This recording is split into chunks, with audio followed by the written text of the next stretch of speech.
మీ పేరులో 19వ నంబర్ ఉందా? ఈ 19 నంబర్‌ని చాల్డీన్‌లో ఉంటే విజయం, పైథాగరస్‌లో ఉంటే మరణం. తేడా ఎంతుంది చూడండి. చాల్డీన్‌లో సంఖ్యాబలం వేరు, పైథాగరస్ సంఖ్యాబలం వేరు. ఈ 19ని కార్మిక్ నంబర్. మంచి చేస్తే మంచి, చెడు చేస్తే చెడు వెంటనే తగులుకుంటుంది.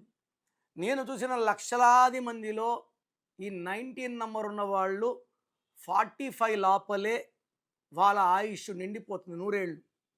Hero Srihari 19, Savitri 19, Silk Smitha 19, Titanic.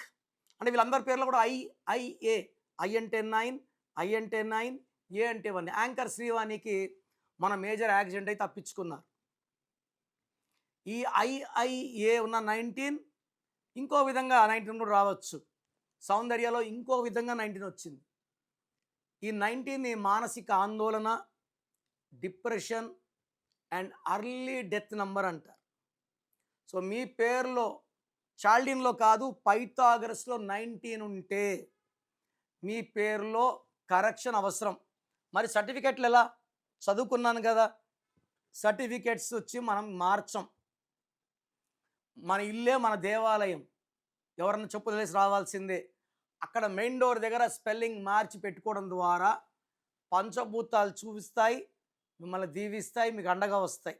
నేను చెప్పినట్టు ఫాలో అయితే 5 చెప్తాను. ఆ 5 ఫాలో అయితే మీ పేరులో ఉన్న నెగిటివ్ వైబ్రేషన్స్ని పాజిటివ్గా మార్చి మీకు విజయాలు వచ్చేలాగా, హెల్త్ బాగుండేలాగా, వెల్త్ బాగుండేలాగా, రిలేషన్స్ బాగుండేలాగా గైడ్ చేస్తాను. సో మీరు ఎవరికన్నా నా అపాయింట్మెంట్ తీసుకోవాలనుకుంటే వాళ్ళకు మాత్రమే ఇది వర్తిస్తుంది. సో నేను డివైడ్ చేస్తాను. మీకు నా అపాయింట్మెంట్ అవసరమా లేదా? ఇది అందరికీ కాదు. నా అపాయింట్మెంట్ తీసుకున్న వాళ్ళకి మాత్రమే మీ full name, calling name, date of birth పెడితే 24 అవర్స్లో రిప్లై ఇస్తాను. పేరు బాగుందా లేదా? బాగున్న వాళ్ళకి నా అపాయింట్మెంట్ అవసరం లేదు. బాగలేని వాళ్ళు టేక్ మై అపాయింట్మెంట్